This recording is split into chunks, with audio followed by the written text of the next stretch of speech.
Hello, everyone. Thank you for joining me. My name is Jeanette, also known as Misfit Vegan. Today I'm going to be interviewing a beautiful soul. Her name is Black Pineapple here on Instagram, and she just joined. And her name is Lashay Taylor. I hope I'm saying that right. I will confirm in a minute. And I'm excited. She has been high raw since 2020. She's had a massive transformation. Hi, everyone. Thank you for joining. And we're going to get started. So I'm going to bring her in, Lashay Taylor, which everybody here should be following. She's a big inspiration here on YouTube and Instagram. This will be on YouTube as well. Hold on. Let me bring her. Hey, everyone. How you doing? What's up, boo? What's up, everyone? Oh, Oh, hi. you see. Hi, you're seeing the back of my camera. Hold on. There we go. There's your beautiful face. Okay, hi, Lashay, right? Yes, I can't see you though. Uh-oh. What do you see? It's just a black screen. Oh, oh no. I mean, Um, I could talk to the black screen. That's fine. I can use my imagination, but I would love to see you. That would be nice. yeah. Let's see if it's me or you. So, guys, give us a thumbs up if you can see me and Lashay, and we'll get started in a second if you can. Why is it a black screen? Oh gosh. Maybe we'll start over. Let's see if it's me. Somebody give me a thumb if you can see me. Can you see me? Oh, they can see me. Okay, so how about maybe you go off and come back on? All Maybe. right, I'll try that. Okay, thank you. So while we are waiting to start, I want to let you guys know that I have a private community that I would love so much for you to check out. It's called Misfit Mondays. Every single Monday we meet. Jeremy is in Misfit Mondays. Thank you, Jeremy, for being here. I love you, boo. And we worked out together today. Oh, you see that? Uh-huh. And you get lots of extra content from me. You can ask me anything. We meet once a week on Mondays, 7 p.m. Eastern Standard Time. We also work out Monday, Wednesday, Friday. And let's see if Lashay is ready. And yes, go to misfitmondays.com for that. Let's see. Okay. Can you see me? I can. Can you hear me? Hi. Yes, I can hear you. I can see you. All right, perfect. Okay. Thank you so much for joining me. I'm getting some feedback here. All right, okay. Story of my life. I had these earbuds in and then it took them off, but I think you'll hear me better with the earbuds, so we're going to just give this a second try with the earbuds. Yes. Maybe that will be better. Can you hear me? All right. Yeah, that's probably better. Yes. There we go. Okay, right. So thank you so much for being here. Now, I would love for you're a fruit-based, high raw vegan, right?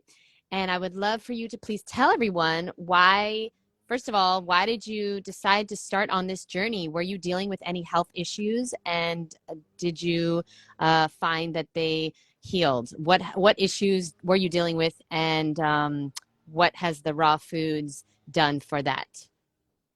So, yes, I did get into this because I was breaking down. Um, I like I've always had some really bad menstrual cycles. So like my monthly, ever since I was like a preteen, has always been like really heavy, very painful, vomiting, all the things that most girls and women go through when it's that time of the month. At least those who live the standard American way of living. So it's just an aspect of our life that we have normalized, and that is where my health issues started. Without knowing, it was developing into something a lot more seriously, which was later diagnosed as endometriosis.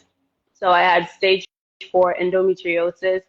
It was mild up until I would say like my mid 20s is when it started developing into more serious issues besides the regular PMS stuff, like the pain and the heavy bleeding and all of that. Then it just turned into full blown. I had a period every single day, literally, and like indefinite bleeding. I was like a faucet that wouldn't turn off for like 2 to 3 years, and the bleeding was mostly heavy all the time.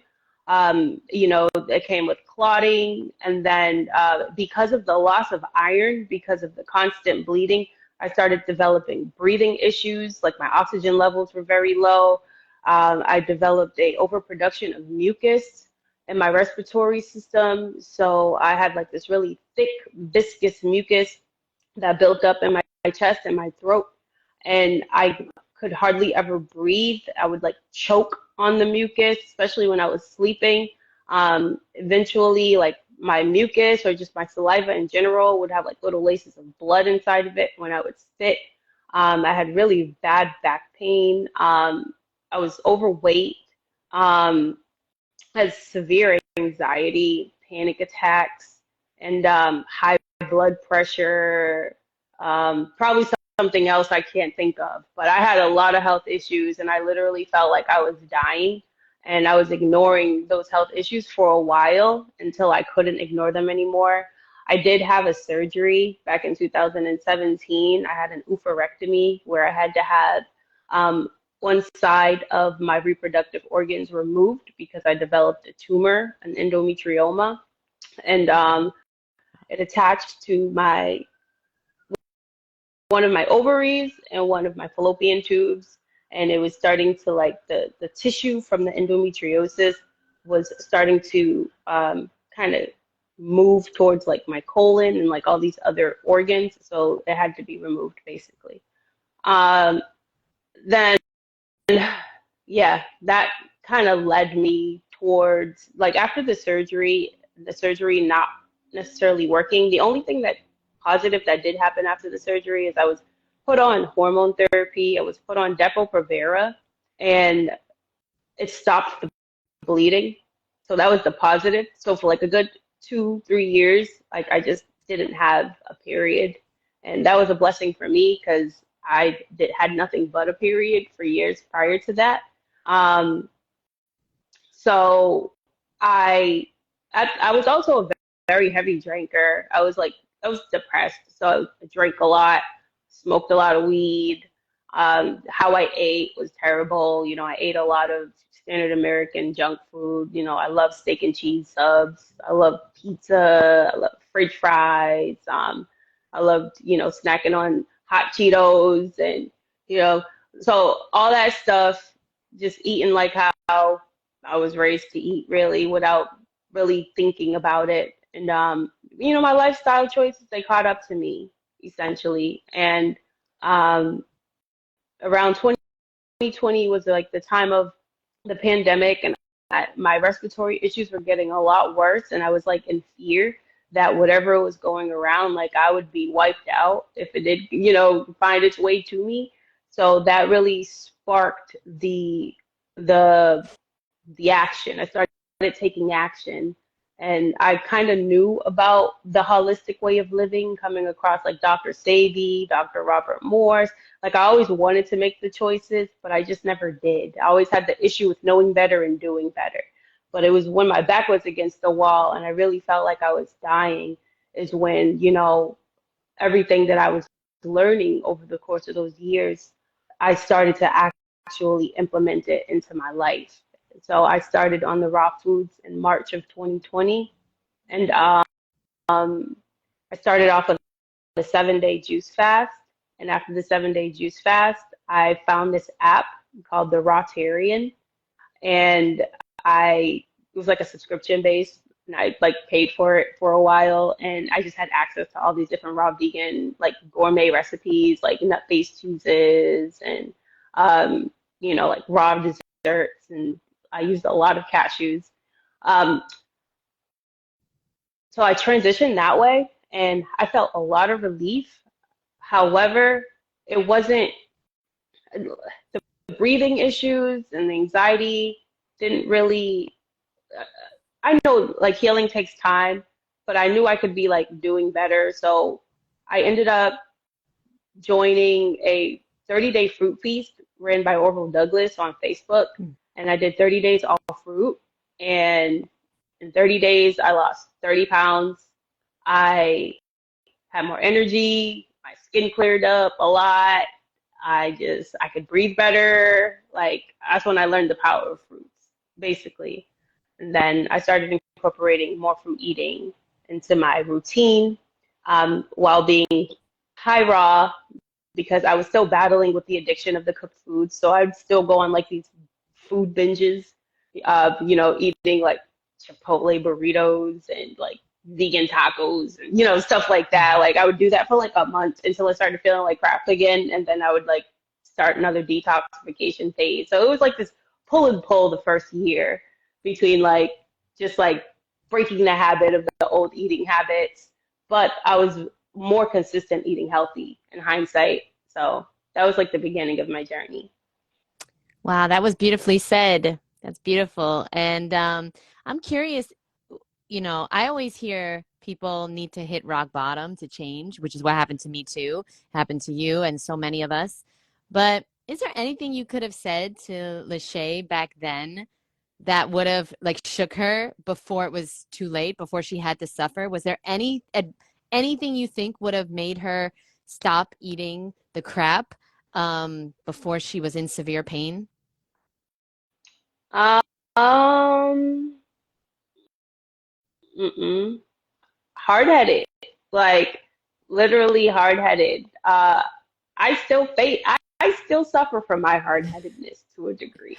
So like, Yeah. it's like other decisions in life, being a procrastinator and, so some things you just have to go through it to learn. And unfortunately, I wish, because here's the thing, I wish I could say there was something that I could have said to myself, but I kind of knew what I needed to do then. I spent years watching Dr. Robert Morse videos, like understanding detoxification, learning about the lymphatic system, and like learning all of these things. And no matter how much I educated myself, like I tried to hypnotize myself with knowledge, hoping that the more I knew, the easier it would be for me to make a decision to make better choices.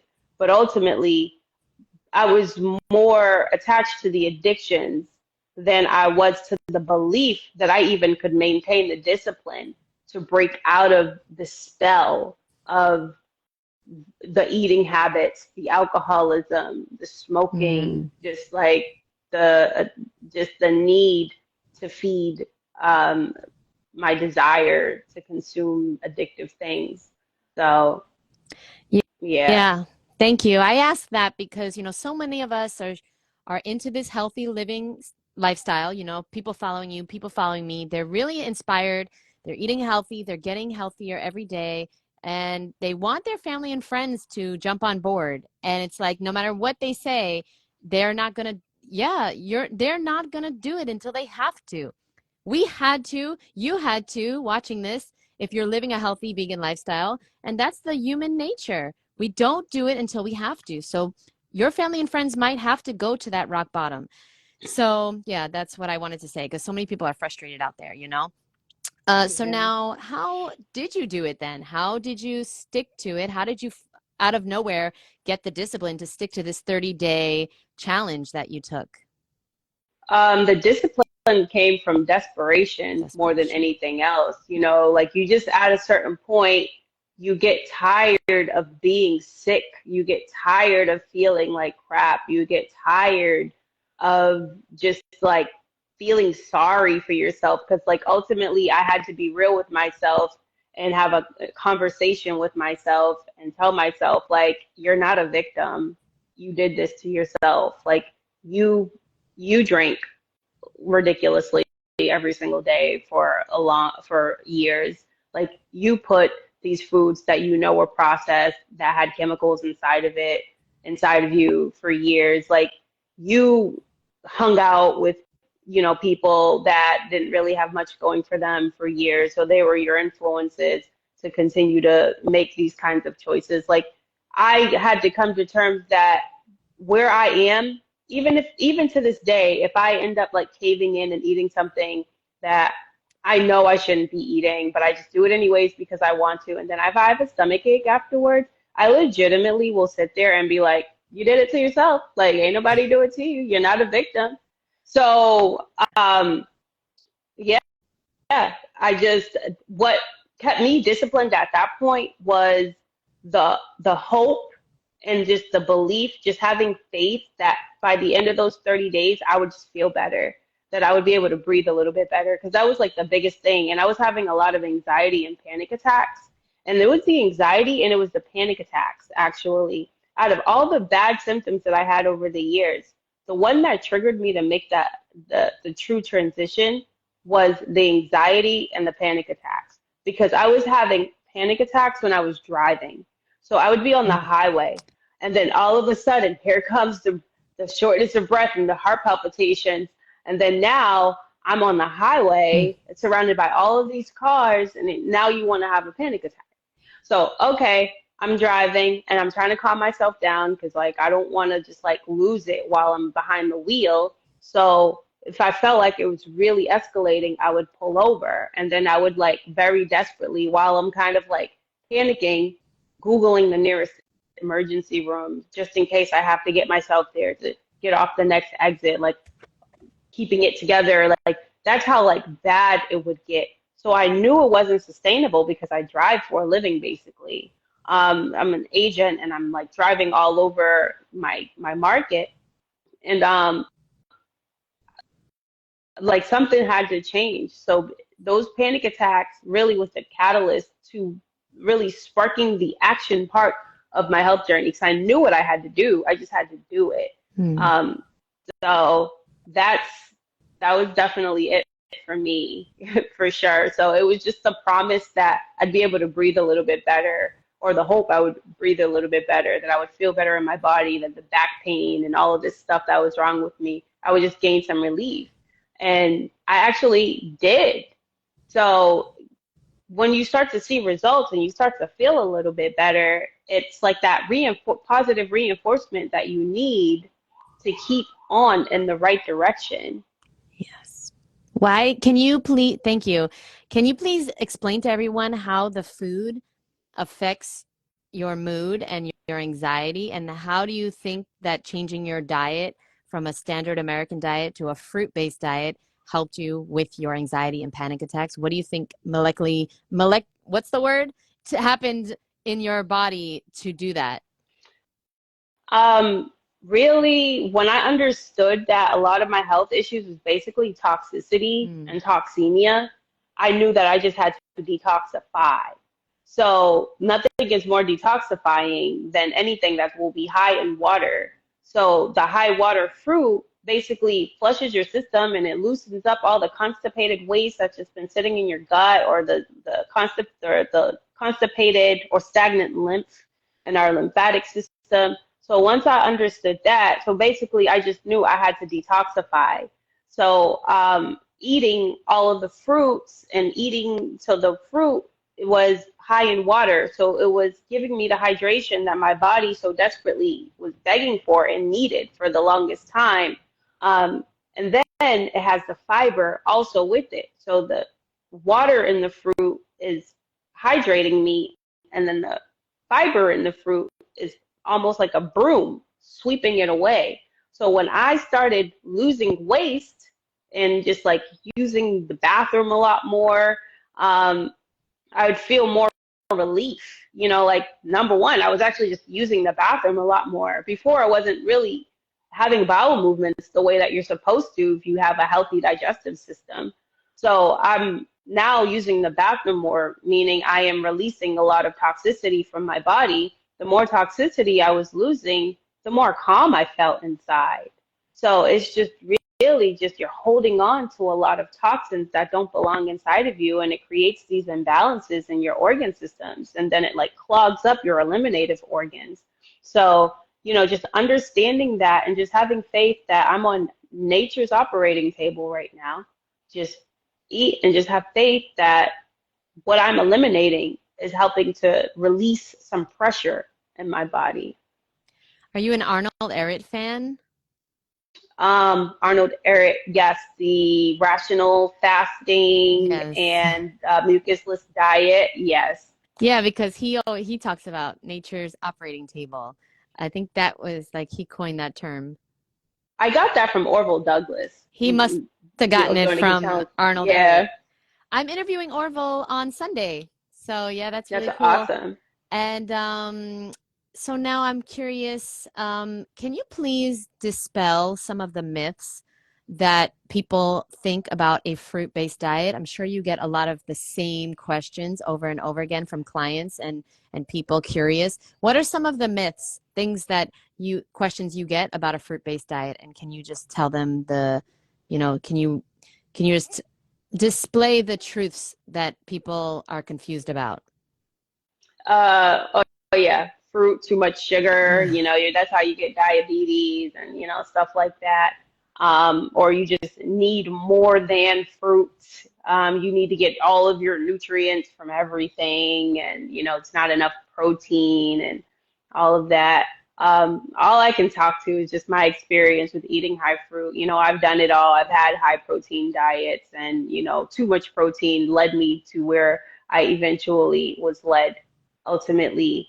And I barely ate fruit, and I developed all of these health issues. It wasn't fruit that caused my health issues. Fruit does not have sugar. Fruit has fructose. Sugar is a man-made term. Sugar Mm. is in the commercially packaged products that you see in grocery stores. That's what sugar is. Um, Fructose, on the other hand, I mean, also another man-made term, I guess. That's how we communicate. We have to create words to explain what the objects you know, that are material to us, in order to communicate. However, uh, the fructose inside of any fruit is actually the easiest thing for our bodies to absorb on a cellular level. Like eating fruit, you get the direct energy, uh, you get the energy directly into the blood cell, bypassing the pancreas, bypassing the whole insulin process of having to the body creating the pancreas creating the insulin in order to transport the sugar directly into the blood cell, which is something it would have to do for like a glucose. But with fructose, a fruit sugar, it diffuses directly into the blood cell, actually retaining energy in your body. It requires less work to be absorbed. And essentially, our body, everything that we consume, it's trying to break it down into a simple sugar, which is what we utilize for energy. So sugar is what we kind of need anyways for energy as human beings. So why not go directly to the source for it rather than trying to get what we need from an animal, when they are getting theirs from plants as well, essentially. So I like, and then the whole thing about how, you need your protein. It doesn't give you everything that you need to survive. But most of us, our bodies are so congested with toxins that we care more about getting our nutrients and vitamins and minerals and all of this stuff in bodies that can't even absorb the nutrients, the vitamins, and the minerals because we are so congested. Our intestinal lining literally are just like covered with a biofilm that the stuff that we consume doesn't really penetrate the intestinal wall to absorb it anyways. So we need to be more focused on cleansing before we can even think about assimilating or utilizing any of the things that our body so-called needs. So, I just don't even talk to people. I don't take them seriously when they lack the experience. It's just all hearsay, things that they've read, but like I live this.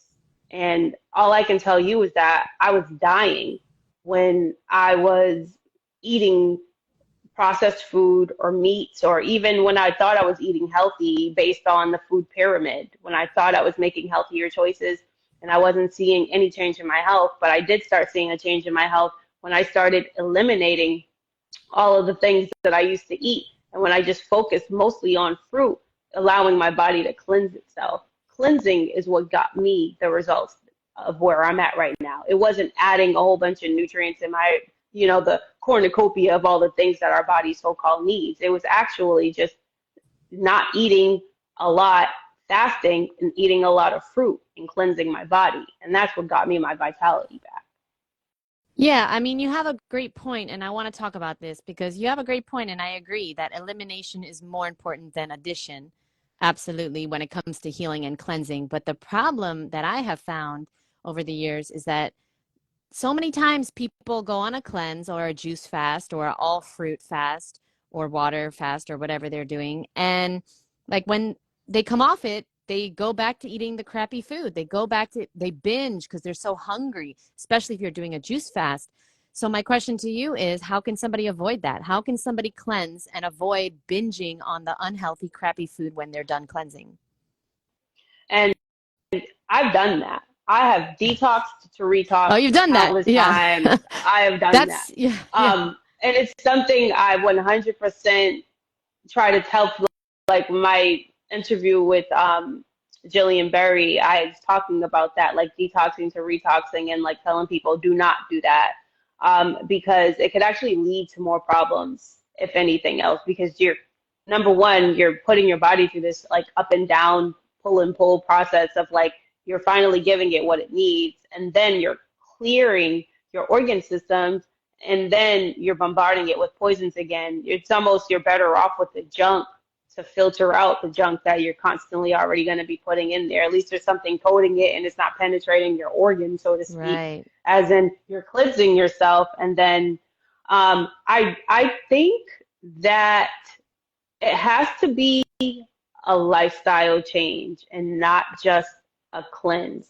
You know, you have to change your perception of what you're doing. It's okay to cleanse and be intentional about it, especially depending on whatever state of health you're at any given moment. So like whatever your motivation is, yes, be intentional about cleansing your body, but cleanse with a plan.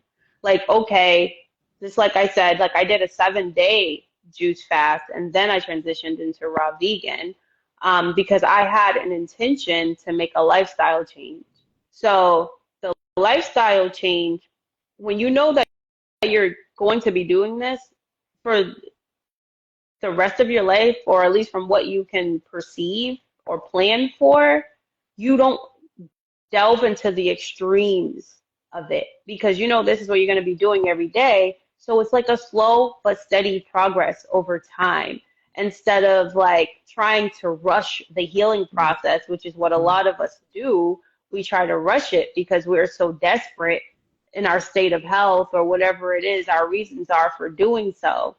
So it's about just doing things in a balanced way. So, and I'm like, I believe that the first 3 years, because I'm in the first 3 years of my transition in this lifestyle, I just came to the realization that that was like a test trial run. That was a lot of like living and learning, trial and error, like learning what works for me, learning what doesn't work for me, understanding my triggers. It's like it takes time to get acclimated to this, because you know this is 3 years of 36 years of my life where I ate the standard American diet otherwise, and like, you know, drank a lot and smoke a lot and just wasn't health conscious in general. So it's not only just a physical process, it's a mental progress. It's a reprogramming. So I just feel like I was practicing being healthy for the past 3 years, even though, not for nothing, the practice has yielded great results. But now I'm in this transitional process now where I'm actually not even on social media. I just got back on social media on Instagram today just for this interview. Thank But you. after this, I'm getting off of Instagram again, because I'm right now focusing on my mental health, and this is personal for me now. It's like what I'm doing is between me and God, and you know, then I'll come back and give myself to the world, because it's social media can be very overwhelming. Just the demand for your energy and your time, and you know, I didn't realize that me simply sharing like what I've been through and what I did to like get to the other side would attract as much attention as it did. And I'm really grateful to help so many people But right now, like I feel like the first 3 years was the trial run, me being in the practice of being the best version of myself. Now I'm ready to be the best version of myself. And I just need like some time to myself to do that, like without having to share it, without taking pictures, without answering a bunch of questions, like just needing my mind to myself for a little bit. Yeah, Yeah. absolutely. I can't believe you're 36. Whoa, you look 19. Oh, So, thank you.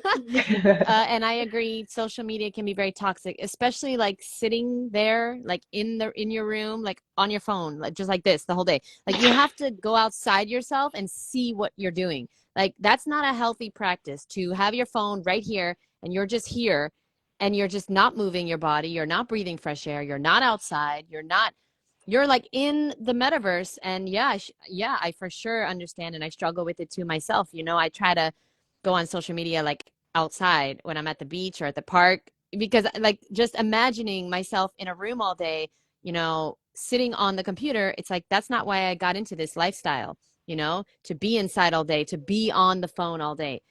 So yeah, I totally agree. And okay, yeah, by the way, if anybody has any questions at all, please leave them in the question comment section and I will ask Lashay. I have another question. Can you please tell us some of the most important books that you think people should read, that have really, really helped you along your journey? Yes, there's a couple of books I'm currently reading right now so I'm reading this book called, I wish I had it next to me. I hate when I do this because I be wanting to show people. It's The Consciousness of Eden, and it's like Eden. It's like a book about how our ancestors, like hundreds of thousands of years ago, kind of started off in the forest, and and they were frugivores, and we evolved. Our brain health evolved because of this relationship that we had with the plant kingdom, with eating fruits. And there's like these studies that show that our brains have actually shrank over the course of time once we got further and further away from eating a fruit-based diet. It's like it's a that book is blowing my Have mind. you, Um, it sounds like Return to the Brain of Eden. Have you heard of that book? yes, that's what it is. Return to the Oh, Brain of Eden. Yes, yes, yes, by Tony I, Wright. Yes. yes, it's such a good book. Oh, yeah. I would highly recommend Oh, yeah. people to read that book. That'll change And your world. That will rock your world. And you have to read it twice. You got to read it like yeah, everybody out there because, I oof, yeah. can't wait to read it twice.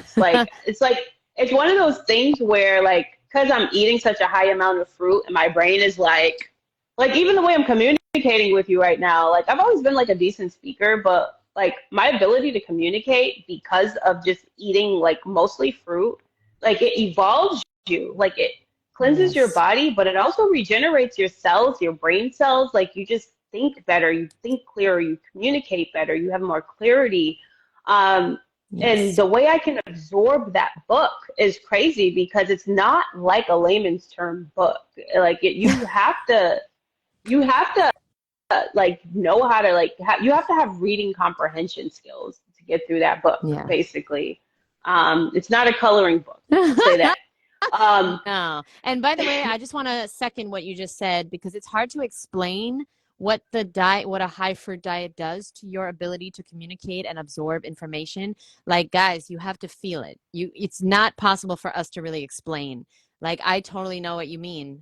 I'm not the same person. I can actually like communicate my thoughts clearly now, whereas before everything was so cloudy and I was fumbling over my words. I was so nervous all the time. I had anxiety. So yeah, I totally know what you mean. So yeah. continue. Are there any other books that you really, really love? There's another book that I've been reading called Enzyme Nutrition. And that book is a really good book.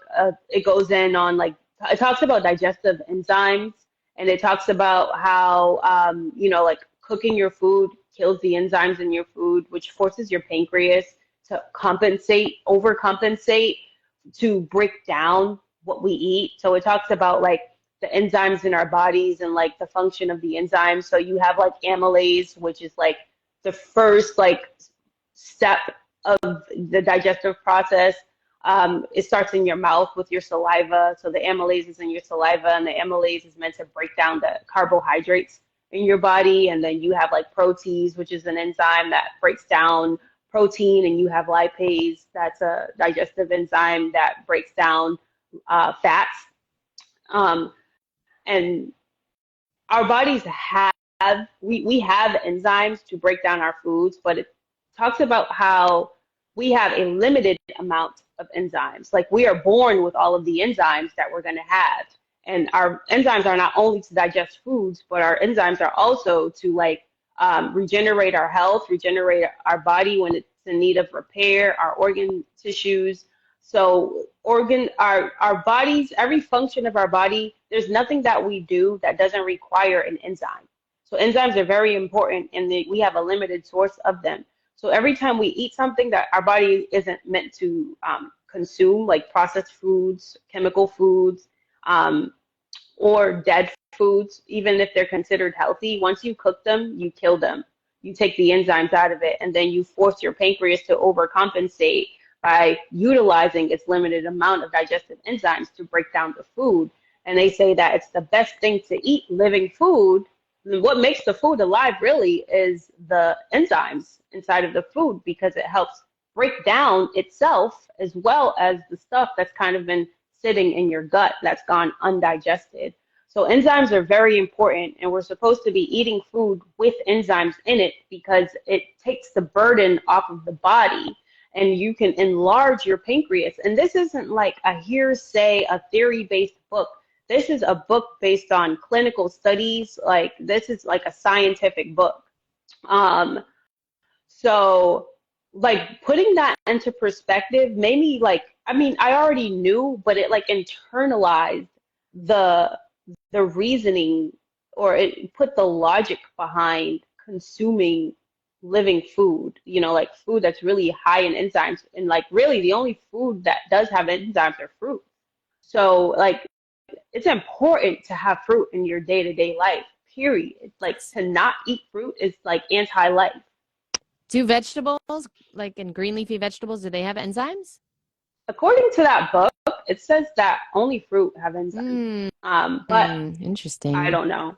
Yeah, interesting.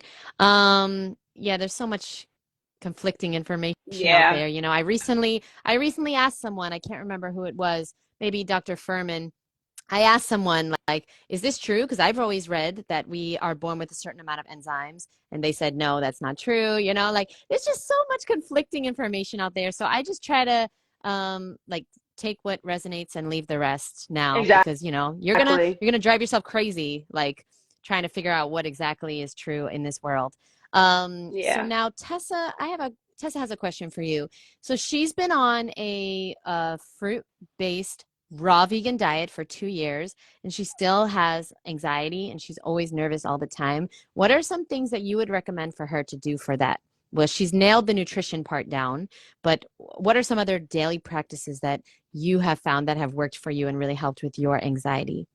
I started incorporating meditation. So it's something that it's so funny because like these are things I started incorporating in my life because to counteract some mental health issues, you know, like depression, anxiety. These aren't things that, it's always stuff I wanted to do because, you know, you see it, right? You see those who seem like put together, they meditate and they do yoga. So I always wanted to like, oh, I wish I could be like that person, but, you know, just didn't have the discipline or believe I could have the discipline to do it until, again, I reached a point where I was eating right, where I was moving my body a little bit more, like doing all the things that you're supposed to do to be well, but still just feeling an imbalance.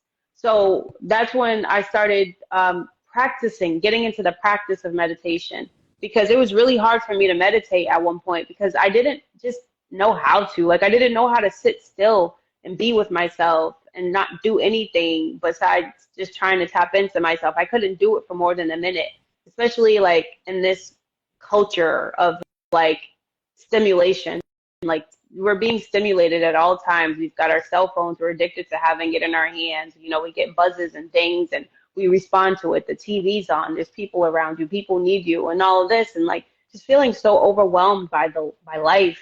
And I knew I had to start incorporating some sort of mindfulness exercise in my life in order to silence myself.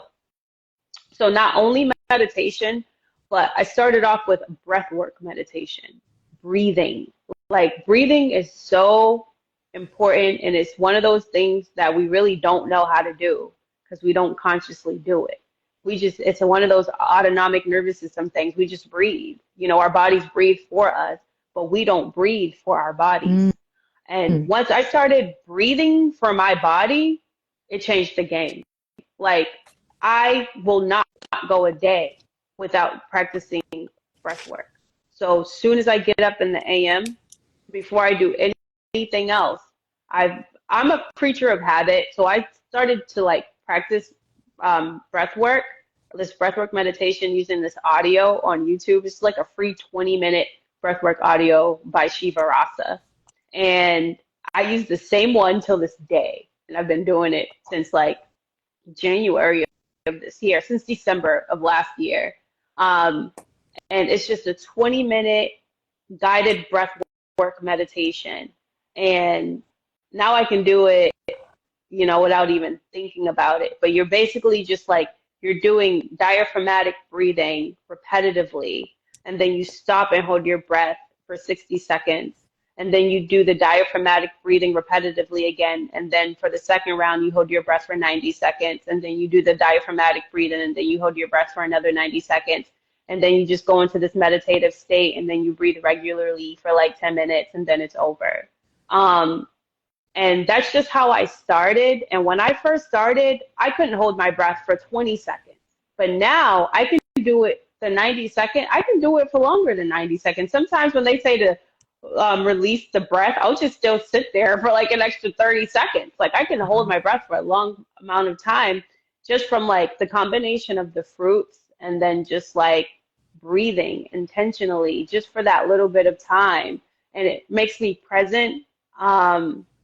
It just connects me more with my breath.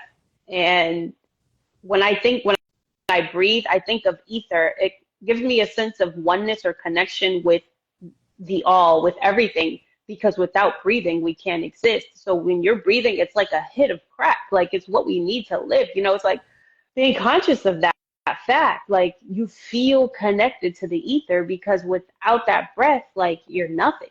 So I think connecting with your breath, like when you have anxiety, you're having breathing issues. You just have to be in control of your breath instead of like the breath being in control of you. So many good quotes you say. I want to write everything down that you say. That's really good. And yeah, our bodies breathe for us, but we don't breathe for our bodies. That's a really good one too. Okay, so now if anybody has any questions, I'm just gonna do a few more minutes. And I wanted to ask you, what is like a typical day now look like for you as far as, you know, breakfast, lunch, dinner? What time do you usually start eating, and what do you usually eat during the day? So right now I am being intentional, especially with my time off of social media. Like I said, everything was a trial run and I was just trying everything that I was seeing online and just being in the practice of making good, healthy habits. So now like I'm just like so ready to be my higher self instead of being in the practice of being my higher self.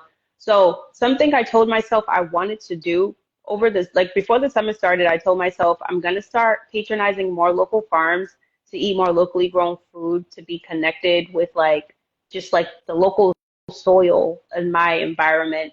And it's not something I really did though. It's what I said I wanted to do, but I didn't do it as much as I wanted to do. I was still going to the grocery store to get a lot of my produce and but so yesterday I finally made it to an orchard and I went and got 40 pounds of apples. So I like to mono meal. I like to mono eat. It just makes me feel better. It's better for my digestion. Like I just reserve a ton of energy. It's simple. Like simplicity is just like, you know, and you know, I've worked with Bobby and we like when I was on Facebook, we were doing a lot of the challenges, the mono eating challenges, the watermelon challenge, and all of that. And like through those challenges, I was learning just how well my body was responding to mono eating in general. So it's something that I really knew intuitively that I should be incorporating on a more regular basis. Um, so the apples, I told myself, and I've been watching John Rhodes videos. He's always talking about biophotons and stuff. So like he said, the biophotons are always the highest in your fruit or your veggies when it's freshly picked, you know? So I wanted to go and get freshly picked food to eat in abundance because now I'm focusing on the electrical content in the food and the biophotons and the locality of it and all of that, just the energy behind the food. So now I'm doing a lot of mono eating. But yesterday I only ate apples. Today I'm only eating apples. Tomorrow I'm only eating apples. I'm going to get through those 40 pounds of apples. So I'm basically just kind of mono eating on apples right now. And then after that, I will just be it's grape season. I'll be eating lots of grapes, just like eating in season. So that's what I do. Like, so now it's just about eating in season, being intentional about eating locally. I mean, I'm in Massachusetts. There's only so much time I have for that before I have to start relying on grocery stores again. Snow's coming and all of that. But with that being said, like right now, I'm just being intentional about being, because like, not for nothing, I've reversed so many health issues, but I've kind of started like, so I started incorporating like cooked foods again over the past month or so, and that was on purpose. Like I did it intentionally to like in the spirit of flexibility to see how my body would respond to it. Because it's like I want to know how my body responds to things, especially coming from a history of dis-ease. Like I want to see if I'm healed, so to speak. Like, well, eating certain things re-trigger symptoms. And I'm learning that eating certain things does re-trigger symptoms. So I feel like, okay, so I need more patience with myself and with my body. So I am getting back to the basics, eating the fruit, mono eating. I always feel my best when I mono eat. So now I'm focused on the energy in the food, which is why I'm intentionally eating more locally. So the apples, I'm just going to be disciplined about eating a ton of these fruits while I have them in my apartment. And I've been incorporating herbs. So I've been doing the reproductive health herbs that I take, that I drink twice a day in tea form because I'm targeting my reproductive health right now. You know, I have the history with the endometriosis and the bleeding, and it's not nearly as bad as it used to be. And it's not bad, really. However, I was starting to feel some inflammation, just feeling some slight pain in that area. So I just, I want to it's like, all right, let's get whatever I was eating out of me, let's get back to the basics and let's just stay a little bit more disciplined in that regard. So that's kind of where I'm at with it. It's just like being intuitive, eating more locally, eating fruit to the best of my ability, as high in the biophotons as possible, just like trying to just do the best that I can in that sense. But I am 100% fruit right now, and I have an intention to be 100% fruit for a while. However, I'm not against if I want a salad going and making one. Like I'm done kind of like putting the hard limitations on myself and the restrictions, and it's not good for my mental health. And if it isn't good for my mental health, it isn't good for my physical health. Yeah. Yeah. Thank you so much. And I think that's such great advice for people to eat as locally as possible when you can. We do what we can. We use what we have, I think that's such great advice. I need to do that too. So now last question. We had it earlier and I don't know if they're still here, but somebody mentioned Dr. Sebi, and you mentioned Dr. Sebi as one of your original mentors. And I'm curious what you think about Dr. Sebi's advice, because I don't know about you, but I constantly get asked, about eating fruit without seeds. And of course, Dr. Sebi, he didn't recommend any fruit without seeds. So like pineapple, He doesn't recommend pineapple, garlic, seedless watermelon, seedless grapes. What are your views on that? Do you eat seedless fruit? And what are your views on Dr. Sebi's protocol? I eat seedless fruit unapologetically, because I would rather eat a seedless fruit than eat the processed stuff that I used to eat. So like if I have to grade it, if I don't have access to seeded grapes, I'm not going to deny myself grapes, period. If I don't have access to seedless watermelon, I'm not denying myself watermelon. Like I love, they're still high in water. They're still high in electricity. They're still detoxifying. They're still cleansing. They're still energizing. They still have fructose. You know, like if I have the choice of seeded and seedless, I'm going to gravitate towards the seeded. Like I'm always going to try to keep it as naturally as possible, but I'm also not going to nitpick because, you know, nitpicking is the reason why a lot of people aren't starting their health journeys. They kind of like use it as a crutch to not make the better choice. I'm sorry, but a seedless watermelon is still going to be healthier than the baked chicken that you're going to have for dinner tonight. You know, like I've had people like jump under my post who literally have like a bottle of Henny in their hand and a blunt in their neck talking about that's not seeded. Like just go away. Like, but So true. So true.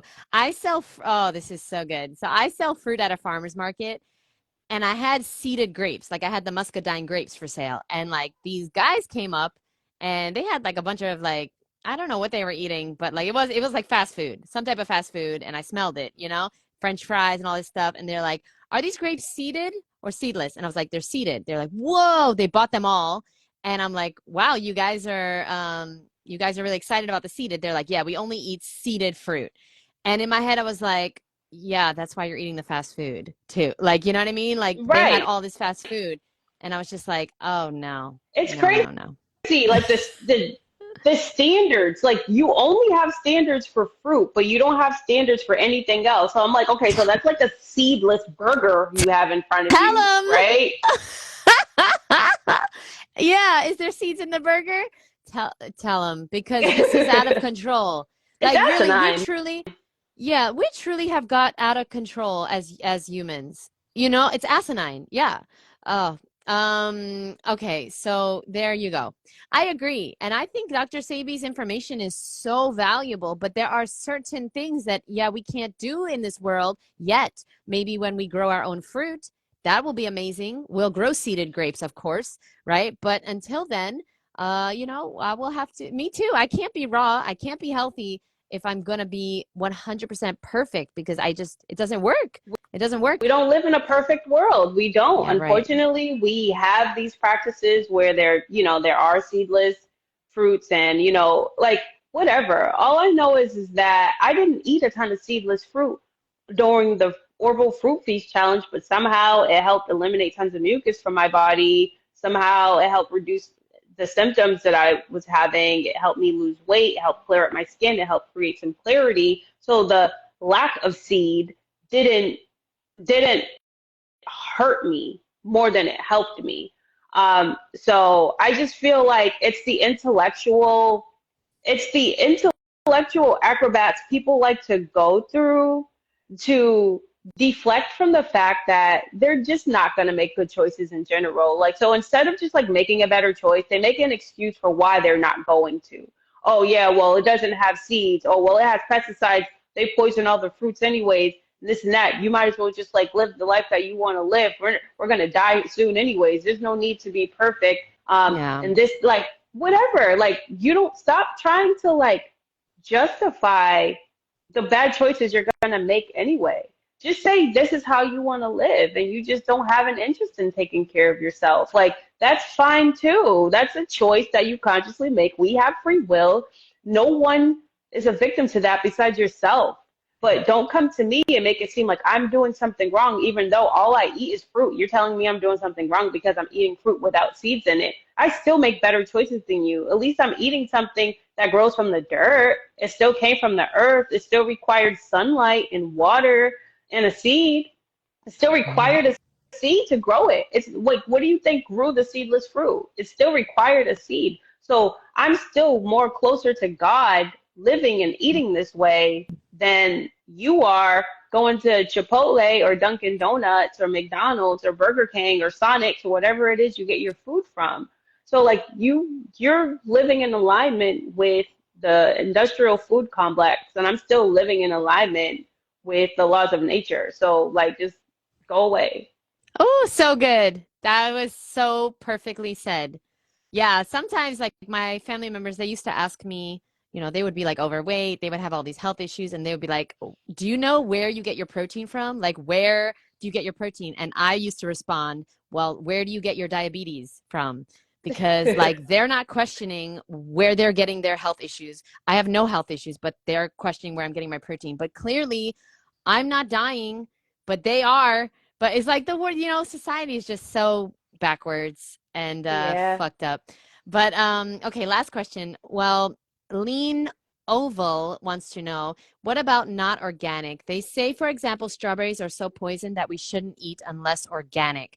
What are your thoughts on that? Did you eat only organic? What are your thoughts on this?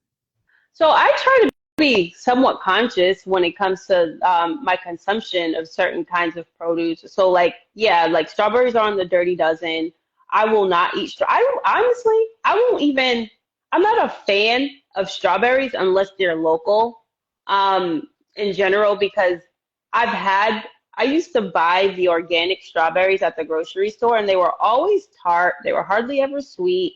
They were just like really red and they looked good, but they never really tasted good. And then I went to a farmer's market one day and got some locally grown ripe strawberries, and it was out of this world how delicious and how sweet and how watery they are. It was such a massive difference that I basically boycotted ever buying a strawberry from a grocery store, whether it's organic or inorganic.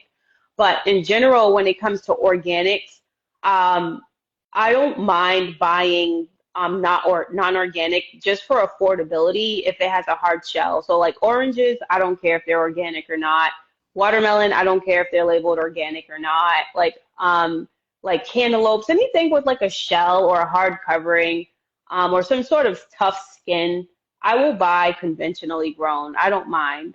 But when it comes to things like grapes and like something with like really thin skins, um, and like I won't even buy apples from grocery stores because they put wax on them, and I don't feel like going through the extra trouble of like removing the wax. I don't know if it's ever really gone. So that's why I went to an orchard for apples because I know they don't put wax there, and I get to pick it myself. And like um, so I'm like I'm evolving. In the beginning, I didn't care because my goal was to just eat better quality food. So fruit was just important to me. I would buy fruit no matter what, and I would just soak it in the sink with baking soda and a little bit of vinegar, and I would just let it soak. I'd scrub it. I'd say my affirmations over it. I would say all the positive things and talk about how good it was going to do for me and make me a better person and heal my body. And then I prayed over it and I ate it with reverence, and it did my body good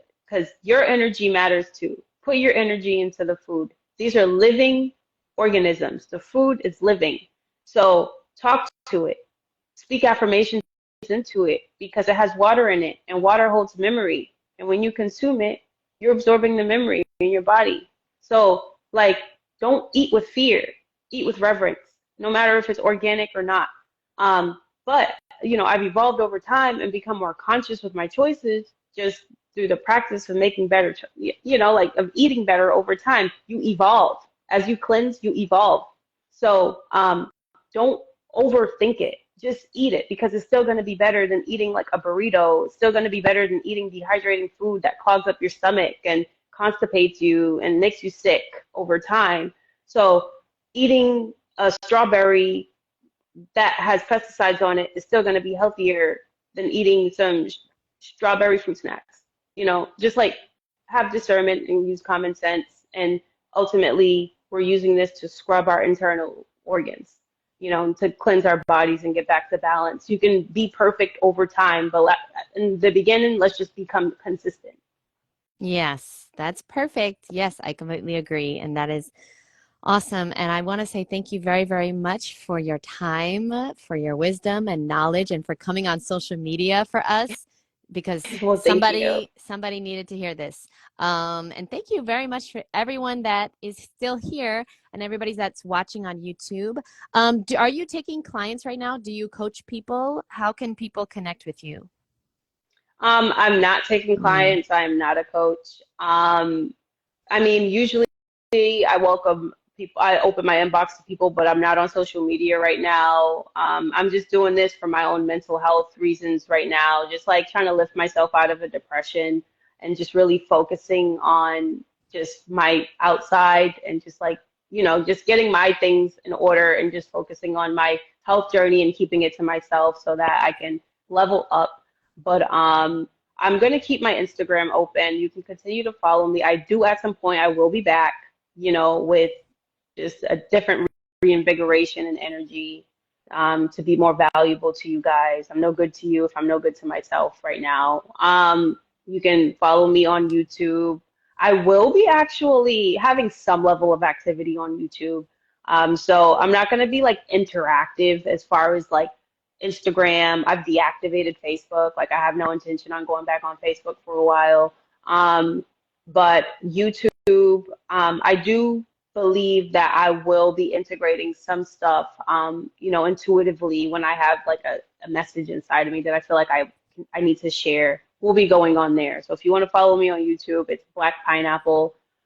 Same thing as Instagram, 6LACK_pineapple. Amazing. Thank you so very much for this, Lashay. I really appreciate you. And everyone go follow. I'll leave all the links below. Go follow her YouTube. And yeah, have a beautiful, amazing day. Thank you very much for your time. Thank you for having me, Jeanette. I appreciate you. Thank you. And when you come back, I want to interview you again. So let me know when you're Okay, back. awesome. Thank you so Will much. do. Bye. Bye.